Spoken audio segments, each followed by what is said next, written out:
বিএনপির সাথে তর্কে জড়াবে না জামায়াতে ইসলামী। বিএনপি নেতাদের সমালোচনার জবাবে জামায়াতের শীর্ষ নেতারা বলছেন, নির্বাচনের আগে রাজনৈতিক দলগুলো বাদানুবাদে জড়ালে আস্থা নষ্ট হবে সাধারণের।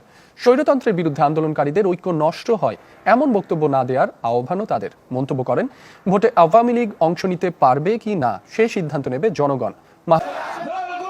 5 আগস্টের পট পরিবর্তনের পর রাজনীতির মাঠে বেশ সুবিধাজনক অবস্থানে আছে বাংলাদেশ জামায়াত ইসলামী। দলীয় অবস্থান সুসংহত করতে দেশ বিদেশে এক প্রান্ত থেকে অন্য প্রান্তে ছুটে বেড়াচ্ছেন দলটির শীর্ষ নেতারা। তুলে ধরছেন দেশ ঘিরে তাদের দলীয় পরিকল্পনার কথা। তবে ভোটের মাঠে দীর্ঘদিনের রাজনৈতিক সঙ্গী বিএনপি জামায়াতের নানা কর্মকাণ্ডের সমালোচনা করছেন প্রকাশ্যেই। আপনারা তো ইসলাম নিয়ে রাজনীতি করেন, ইসলাম মানে কি বারবার মুনাফিকি করা? আপনারা আওয়ামী লীগকে ক্ষমা করে দেবেন। সাম্প্রতিককালের জামাতের কর্মকাণ্ড থেকে মনে করতে পারেন তারা ভাবছে ইতিমধ্যে তারা ক্ষমতায় চলে আসছে। বিএনপির এই সমালোচনার প্রেক্ষিতে কি ভাবছে জামাত? শীর্ষ নেতারা বলছেন, এ নিয়ে বিতর্কে জড়াবে না তারা। দাবি করেন সবই অসত্য তথ্য। ফ্যাসিবাদ বিরোধী আন্দোলনে ময়দানে থাকা দলগুলোর মধ্যে ঐক্য নষ্ট করতে পারে, বিনষ্ট করতে পারে, বিতর্ক বিভেদ দূরত্ব বাড়াতে পারে, এই সব বক্তব্য বিবৃতি থেকে বিরত থাকা উচিত। তার দলের আদর্শ তিনি প্রচার করুন। আরেক দল আরেক দলকে ঘায়েল করে কোনো অসত্য তথ্য দিয়ে মানুষকে বিভ্রান্ত না করে, তাহলে তো সেই একই রকম হয়ে যায়।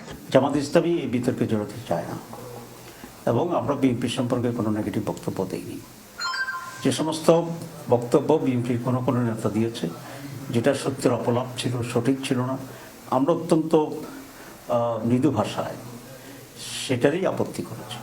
শুধু বিএনপি নয়, আওয়ামী লীগ নিয়ে কি ভাবছে জামাত? এ নিয়ে অবশ্যই বরাবরের মতো কৌশলী উত্তর।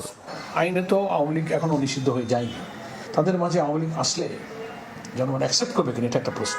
সেকেন্ড হচ্ছে যে যদি আসে তাহলে কতটুকু স্পেস নিয়ে আসতে পারবে। 300 আসনের কাউকে তো খুঁজে পাওয়া যাচ্ছে না, এমপিরা মন্ত্রীরা নেই, তো কারা ইলেকশন করবে সেটা পরিস্থিতি হয়তো বলে দেবে, তখন জনগণ সিদ্ধান্ত নেবে। আসলে আমরা পার্টিকুলারলি কোনো দলের ব্যাপারে কমেন্ট করতে চাই না। আওয়ামী লীগ গত 15 বছরে নির্বাচন থেকে শুরু করে যেভাবে প্রতিটি প্রতিষ্ঠান ধ্বংস করে দিয়েছে এবং প্রত্যেকটি মানুষই তাদের পক্ষ থেকে নির্যাতিত, বঞ্চিত, অত্যাচারিত, সেক্ষেত্রে জনগণই ঠিক করবে তারা আবার পুনরায় রাজনীতিতে আসতে পারবে কিনা। জনগণ আগামী নির্বাচনে বিএনপির সাথে জোটবদ্ধ নির্বাচনে যাচ্ছে না জামাত, তা নিশ্চিত দলটির নেতাদের বক্তব্যেই। বিএনপি জামাতে এখন আর জোট নেই।